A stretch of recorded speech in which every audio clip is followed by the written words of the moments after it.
Hello everyone. तो आज की इस वीडियो में हम माय हीरो अकेडमिया सीजन 6 के एपिसोड नंबर 24 को एक्सप्लेन करेंगे। So let's start the expo. तो एपिसोड के स्टार्टिंग में हम वो सीन देखते हैं जब प्रिंसिपल नेजू क्लास ए के सभी स्टूडेंट और एंडेवर से डेकू को वापस लाने के लिए कहता है। ये सुनकर ईडा कहता है कि हम डेकू को वापस लाना चाहते हैं क्योंकि हम उसकी फीलिंग्स को समझते हैं, लेकिन उसे यहाँ पर वापस लाने के लिए हमें यहाँ पर रह रहे सभी लोगों की सेफ्टी के लिए एक पक्का एविडेंस चाहिए, इसीलिए हम लोग उसके साथ जाने के बारे में सोच रहे थे। यह सुनकर उनका प्रिंसिपल जवाब देता है कि बिल्कुल, मैं अपने इमोशन के बेस पर यह सब कुछ नहीं बोल रहा हूँ। इस वक्त डेकू हीरोज की साइड में बहुत ही ज्यादा कीमती आदमी है और मैं तुम्हें बता दूं कि यूए स्कूल का डिफेंस सिस्टम बिल्कुल टार्टरस के बराबर का है। यह सुनकर याओ योरोजू कहती है कि लेकिन शिगाराकी तो आसानी से टार्टरस को तोड़कर उसके अंदर घुस गया था। तो उनका प्रिंसिपल जवाब देता है कि जब हमने यूए बैरियर को वापस लगाया था तो मैंने उसमें अपने पर्सनल इम्प्रूवमेंट्स लगाए थे। तो अब अगर कोई विलेन यूए पर हमला करता है तो यहाँ पर रह रहे लोग और स्टूडेंट्स को कोई भी खतरा नहीं होगा, क्योंकि अभी यूए बैरियर कोई डिफेंसिव दीवार नहीं है बल्कि यूए अब चल सकता है। हमने इसके ग्राउंड को ग्रिड्स में डिवाइड कर दिया है और हर एक हिस्से के पास उसका अलग ड्राइविंग मैकेनिज्म है और इमरजेंसी के टाइम पर इसका हर एक हिस्सा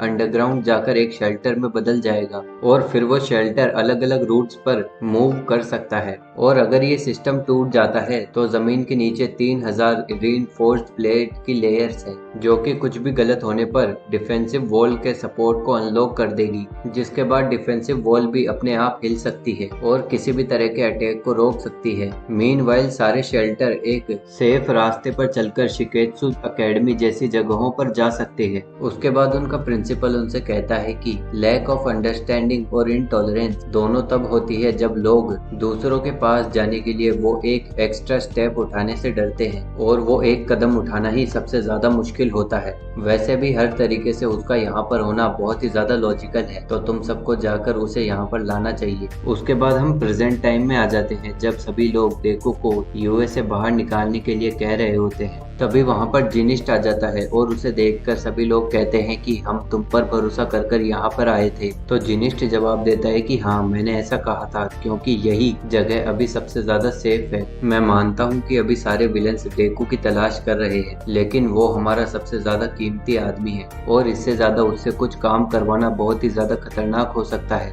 इसीलिए मैं चाहता हूँ कि आप उसे अभी की सबसे सेफेस्ट जगह पर आराम करने दें और जरूरत पड़ने पर लड़ाई करने के लिए उसका हेल्दी और स्ट्रॉन्ग रहना बहुत ही ज्यादा जरूरी है। यह सुनकर भीड़ में से एक आदमी कहता है कि यह तुम क्या कह रहे हो? तुम्हारी गलती की वजह से जापान ऐसा बन गया है और अब तुमने एक और गलती कर दी है, इसीलिए तुम उसका बोझ हमारे कंधों पर डाल रहे हो और ऐसा करके तुम अपने आप को हीरो कह रहे हो। इसके बाद सारे लोग पागल हो जाते हैं। यह देखकर उराराका एक माइक लेके यूए स्कूल की छत पर चली जाती है और सभी लोगों से कहती है कि डेकू के पास एक स्पेशल पावर है। यह सुनकर एक आदमी कहता है कि इसीलिए तो हम उसे यहाँ से भगा रहे हैं। तो उराराका जवाब देती है कि नहीं, तुम गलत हो। उसने ये जगह छोड़ी क्योंकि वो तुम्हें परेशान नहीं करना चाहता था। उसके बाद वह सभी लोगों को बताती है कि डेकू के पास एक स्पेशल पावर है जो कि ऑल फॉर वन को हरा सकती है, इसीलिए वो लोग उसके पीछे हैं, इसीलिए वो यूएस स्कूल को छोड़ के चला गया। लेकिन क्या तुम लोग जानते हो कि वो अब क्या बन गया है? यह सुनकर सभी लोग उसकी तरफ देखते हैं। मीनवाइल उराराका सबसे कहती है कि किसी के पास स्पेशल पावर होने का ये मतलब नहीं है कि वो आदमी भी बहुत ज्यादा स्पेशल होगा।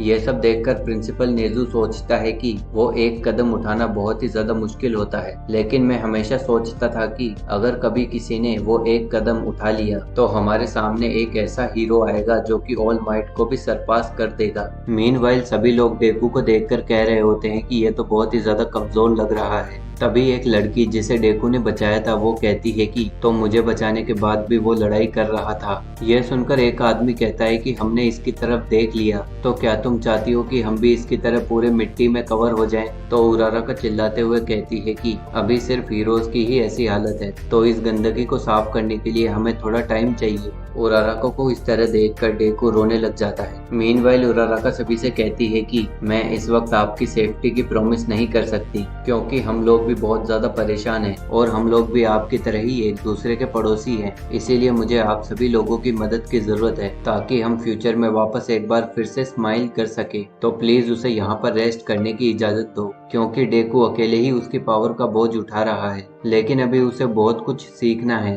क्योंकि वो सिर्फ एक नॉर्मल स्टूडेंट है। तो प्लीज इस जगह को उसका हीरो एकेडमिया बने रहने दो। यह सब सुनकर भीड़ में से कोटा भागता हुआ आता है और डेकू से कहता है कि मुझे माफ करना, मैं बहुत ही ज्यादा डर गया था। लेकिन उस लड़की को इतना ज्यादा बोलता देखकर मुझे लगा कि मुझे भी जाना होगा, इसीलिए मैं यहाँ पर आ गया। तो अब तुम्हें और ज्यादा रोने की कोई जरूरत नहीं है। ये सब देखकर भीड़ में से एक आदमी आगे आता है और कहता है कि इस तरीके से उस पर इल्जाम लगाने से बढ़िया क्या हम एक बार बैठकर उसे सुन नहीं सकते कि वो क्या कहना चाहता है। ये तो साफ है कि वो हमेशा के लिए यहाँ पर रहने का प्लान नहीं कर रहा है। तुम्हें पता है, मैंने चीजें ऐसी होने से पहले कभी रियलाइज ही नहीं किया। मुझे हमेशा लगता था कि हम लोग ऑडियंस है और हीरोज परफॉर्मर है। लेकिन एक दिन ऑल माइट ने आकर हमें बताया कि हीरोज क्या होते हैं। उसे देखकर सब लोग उसकी तरह बनना चाहते थे, लेकिन हमें पता चलता इससे पहले ही हम उस आदमी के पीछे छुपी हुई सोइल को ही भूल गए। लेकिन एक दिन उन हीरोज का स्टेज तबाह हो गया और बार बार फेलियर मिलने के कारण बहुत से हीरोज ने रिजाइन कर दिया।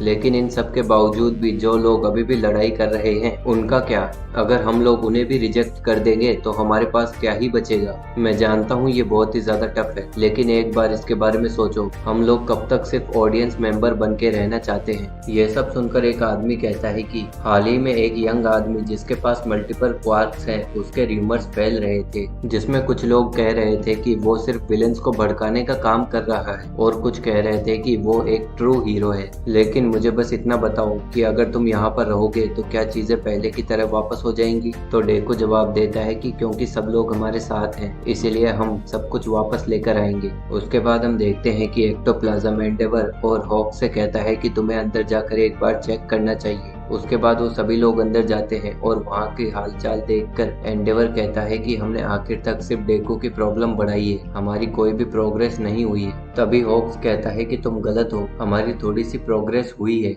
वन फॉर ऑल सभी लोगों के हार्ट से मिलकर बनी हुई एक पावर है। ऑल माइट डेकू से कनेक्टेड है, क्लास ए डेकू से कनेक्टेड है और अब उराराका ने सभी लोगों को डेकू से कनेक्ट कर दिया है। अगर सभी लोग हर एक आदमी के बारे में सिर्फ थोड़ा सा सोचने लग जाएं, तो वो एक ब्राइट फ्यूचर ला सकते हैं जहां पर हीरोज के हाथों में और भी ज्यादा टाइम होगा। यह सुनकर शोटो एंडेवर से कहता है कि हम दोनों भी इसमें साथ हैं। मीनवाइल प्रिंसिपल नेजू आइजावा से कहते हैं कि मैं ये काम नहीं कर पाया, लेकिन तुम्हारी क्लास के लोगों ने ये काम कर दिया। वैसे अब तुम्हारा पैर कैसा है? तो आइजावा जवाब देता है कि मैं अभी भी मिरिको की तरह जंप नहीं कर सकता। उसके बाद वह आइजावा से पूछता है कि कुरोगिरी के बारे में कोई इन्फॉर्मेशन है? तो आइजावा जवाब देता है कि मैं हर दिन उससे बात करने की कोशिश करता हूँ, लेकिन यहाँ पर कोई भी प्रोग्रेस नहीं हो रही है। उसके बाद प्रिंसिपल उससे कहता है कि जब उसने तुम्हारी और माइक की आवाज पर रिस्पॉन्ड किया था तो उसे secretly central hospital of restoration research में ट्रांसफर कर दिया गया था, जिसके बाद मिरिको ने उसके क्वार्क की कॉपी को खत्म कर दिया था।